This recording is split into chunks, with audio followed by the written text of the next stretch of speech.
Il était une fois sur cette même terre, sous ce même soleil, bien avant nous, et aussi bien avant le singe et l'éléphant, bien avant le loup, le bison et la baleine, et bien avant le mammouth et le mastodonte, le temps des dinosaures.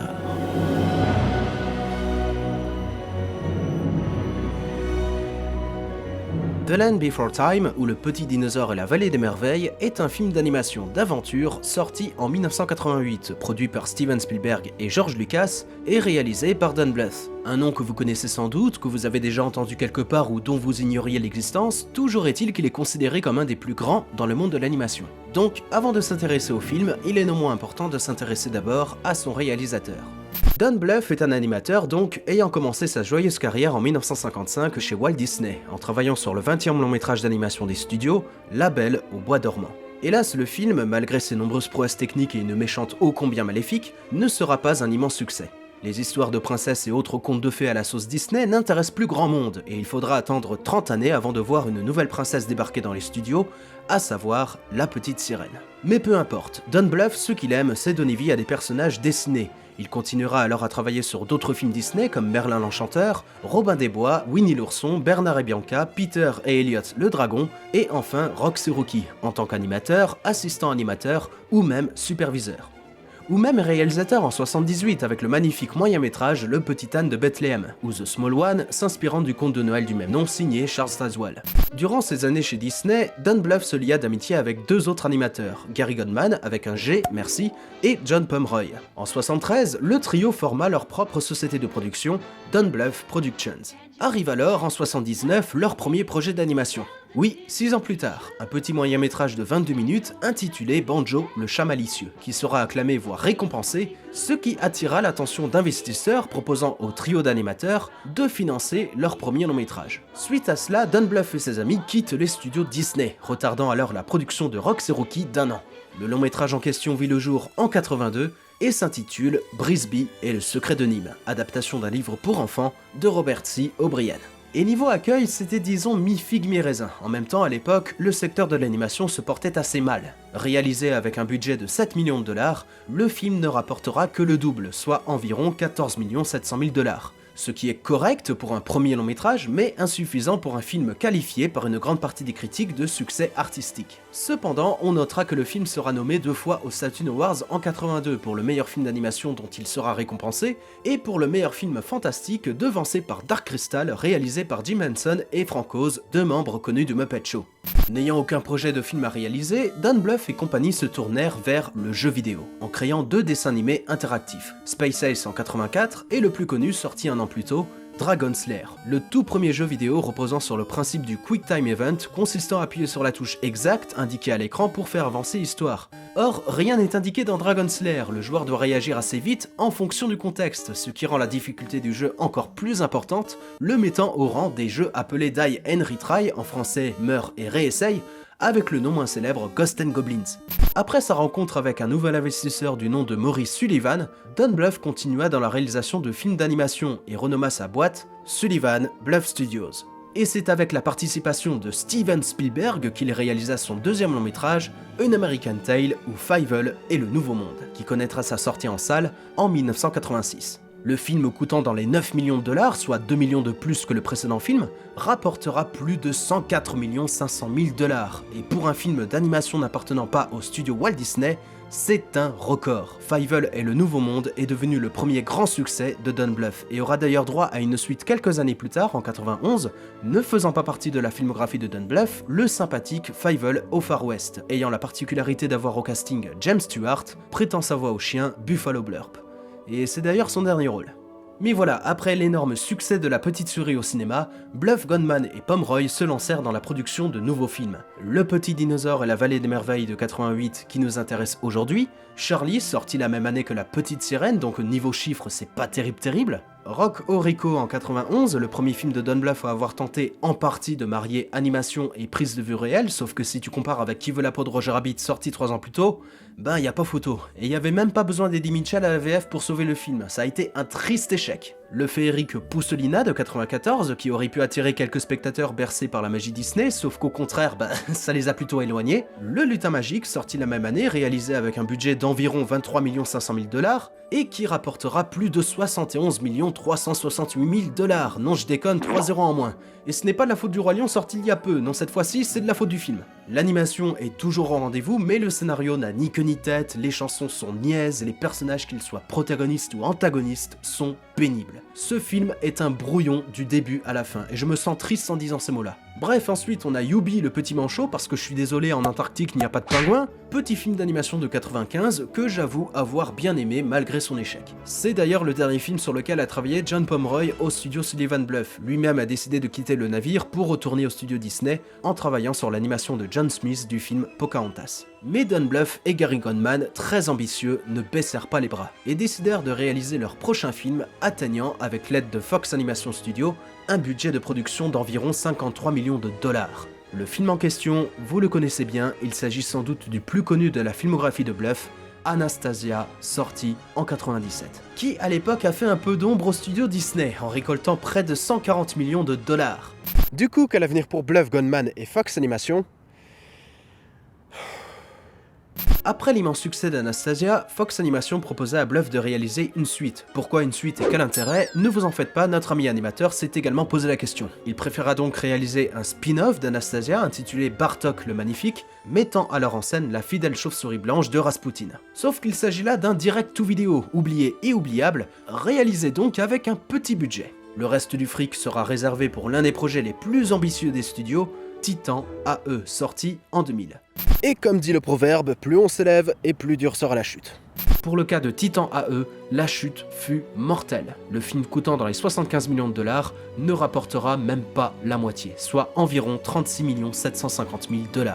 Malgré une réalisation soignée mariant 2D et 3D, ce film dès sa sortie a été un incroyable bide. Ce qui entraînera la fermeture de Fox Animation jusqu'en 2009 avec la sortie de l'excellent fantastique Mr. Fox de Wes Anderson. Et quant à Don Bluth, aucun autre film d'animation n'est sorti depuis. Mais ça ne veut rien dire. En 2015, Bluth et Goldman annoncent via une campagne sur internet qu'un film Dragon Slayer serait en cours de préparation. Puis en 2020, ils refondent leur ancien studio d'animation Don Bluth Studios pour travailler sur un autre projet, Bluth's Fables, ou les fables de Bluth, en réadoptant les techniques traditionnelles d'animation. Bref, j'arrête avec Don Bluth. Le petit dinosaure et la vallée des merveilles nous ramènent au temps des dinosaures. En même temps, connard, tu t'attendais à quoi? Accablés par la faim, plusieurs troupeaux sont à la recherche de la Grande Vallée, une terre promise où ils pourront se nourrir et ainsi vivre en paix. Parmi ces créatures naît un bébé diplodocus du nom de Petit Pied, qui deviendra hélas orphelin après avoir été protégé par sa mère de l'attaque d'un tyrannosaure surnommé Dent Tranchante. Il se retrouvera ensuite séparé de sa famille à cause d'un tremblement de terre parce que voilà, être dinosaure c'est aussi plaisant que de mater les Césars 2021. En route sur le chemin de la Grande Vallée, il se liera d'amitié avec 4 autres petits dinosaures séparés eux aussi de leur famille. À commencer par Serra, une tricératops au caractère bien trempé, Becky, une Parasaurolophus adorable doublée en VO par Judith Barzi, Petri, un ptéranodon ne sachant pas voler, et Pointu, un stégosaure orphelin et muet retrouvé dans son œuf. Ensemble, ils devront affronter les pluies de cendres, traverser marécages et montagnes cracheuses de feu, rencontrer de dangereuses créatures, trouver à manger et surtout travailler en équipe. Ce qui ne sera pas chose aisée vu les relations étroites entre Petit Pied et Serra, freinant alors le groupe poursuivi par le sanguinaire Dent Tranchante, toujours dans la nature. Un scénario simple, efficace et pour un film pour enfants, il y a des choses à dire. Ce qui est déjà assez intéressant à souligner, c'est que ce genre de résumé rappelle vaguement un autre film de Don Bluth, son précédent Fievel et le Nouveau Monde, mettant en avant une petite souris séparée de sa famille, bravant alors tous les dangers pour la retrouver avec l'aide de ses nouveaux amis. Sauf que le petit dinosaure à la vallée des merveilles est un peu différent. Déjà dans la forme, toute l'intrigue se déroule dans l'ère du Mésozoïque, et dans le fond, ce film pour enfants se permet d'adopter quelques thèmes plus ou moins délicats, comme la famine, la mort, le deuil bien sûr, ou encore la ségrégation. Viens, Serra. Les 3 cornes ne jouent jamais avec les longs coups. Bien évidemment, tout n'est pas noir. Pour évoquer des thèmes un peu plus radieux, il est aussi question d'amour, d'espoir, de confiance et de vivre ensemble. Tout cela mis en valeur par les personnages principaux, nos 5 petits aventuriers. 5 différentes espèces ayant chacun leur personnalité, les rendant rapidement sympathiques. On les cite une nouvelle fois, Petit Pied, brave, déterminé et incroyablement attachant dès son apparition. Serra, la fifi à son papa, garçon manqué, fier et têtu, toujours là à contester dès que l'ami long cou prend la parole, mais qui cache un petit cœur sensible. Becky qui est tout simplement adorable, positive, au sourire contagieux et à aucun moment insupportable. Petrie, drôle dans sa nervosité, cherchant tant bien que mal à vaincre sa peur. Et Pointu, qu'il faut l'avouer, est un peu transparent dans le film. C'est un personnage qui ne parle pas, qui ne pense qu'à bouffer, mais reste utile pour sa force qui aide parfois le groupe à avancer dans l'histoire. Certes, vous allez me dire que bon, c'est un film d'aventure mettant en avant des gosses qui viennent de naître, c'est un peu léger comme histoire. Et ben, même si ça paraît léger, ces petits dinosaures finissent au fil de l'aventure par acquérir des comportements un peu plus adultes. Malgré leurs différences, ils apprennent à se comprendre, à travailler en équipe, à se serrer les coudes pour mieux atteindre leur objectif. Une belle leçon de vie ne prenant pas alors les plus jeunes spectateurs pour des demeurés. Ajoutez à cela un univers coloré, à la fois étrange et merveilleux, une bande originale magnifique et surtout marquante, nous en reparlerons, de gentilles références à Disney et vous obtenez un beau film d'animation pour petits et grands. Première question que vous allez me poser, quelle référence à Disney ? Inutile de vous rappeler que Don Bluth fut à l'époque animateur chez Disney, que c'est là-bas qu'il a pu acquérir de l'expérience dans la réalisation de dessins animés. Il est alors normal qu'il eût cette volonté de placer quelques références par-ci par-là, plus particulièrement à Blanche-Neige et les 7 nains. Alors, dit comme ça paraît ridicule, mais il y a un truc que je ne vous ai pas dit. Blanche-Neige et les 7 nains est le film d'animation préféré de Don Bluth. C'est grâce à ce film, étant plus jeune, qu'il décida de consacrer sa vie à travailler dans l'animation. On retrouve à travers ces films des références plus ou moins évidentes, notamment dans Le Petit Dinosaure. J'ajouterais même qu'on peut aussi y retrouver des références évidentes à Bambi, notamment à travers la relation forte entre Petit Pied et sa mère qui fait énormément penser à la maman de Bambi. Douce, affectueuse, très protectrice, prête à se sacrifier pour la vie de son enfant, et Mike Dara à la VF. Mike Dara qui est dans le monde du doublage français une de mes comédiennes préférées. Non seulement parce qu'elle est la voix officielle de Whoopi Goldberg, y compris la voix de Shenzhi Lion dans Le Roi Lion, celui de 94. Tu délires, moi je plonge pas là-dedans, j'ai pas envie de me retrouver avec ta tronche, tête de cactus. Mais surtout parce qu'elle possède une voix incroyablement perçante. Et qui de mieux qu'elle pourrait assurer le rôle de la maman de Bambi, que ce soit dans le premier ou même le deuxième film, et celui de la mère de Petit Pied. Il y a des choses que tu vois avec tes yeux et d'autres que tu vois avec ton cœur. Puis arrive à point nommé votre deuxième question. Qui est cette Judith Barzy ? Qui était ? Judith Barzy était une petite actrice ayant débuté sa carrière à l'âge de 6 ans, en tournant dans de petits téléfilms américains. C'est avec la sortie des Dents de la Mer 4 qu'elle se fera remarquer, Don Bluth le premier. En 1988, elle fut choisie pour prêter sa voix à des personnages de dessins animés, Le Petit Dinosaure donc, et Charlie dans le rôle de la petite Anne-Marie. 2 films qu'elle ne verra jamais. Pourquoi ? Son père. Joseph Barzy, le père de Judith, était un plombier au chômage et accro à l'alcool. Une dangereuse combinaison le rendant alors agressif, jaloux et abusif envers sa fille. C'est alors que, toujours en 88, Joseph, aveuglé par la colère, tua sa femme, Maria, et sa fille, âgée de 10 ans. Il les brûla ensuite avec la maison et se suicida dans son garage d'une balle dans la tempe. Les 2 victimes seront ensuite enterrées côte à côte au cimetière des Stars d'Hollywood, au Forest Lawn Memorial Park. Sur la tombe de Judith est gravée une des fameuses répliques de son petit dinosaure, Yep Yep Yep. Et pour finir, 1 an plus tard, sort Charlie. Une chanson lui est dédiée au générique de fin et s'intitule Love Survives, chantée par Irene Cara et Freddie Jackson.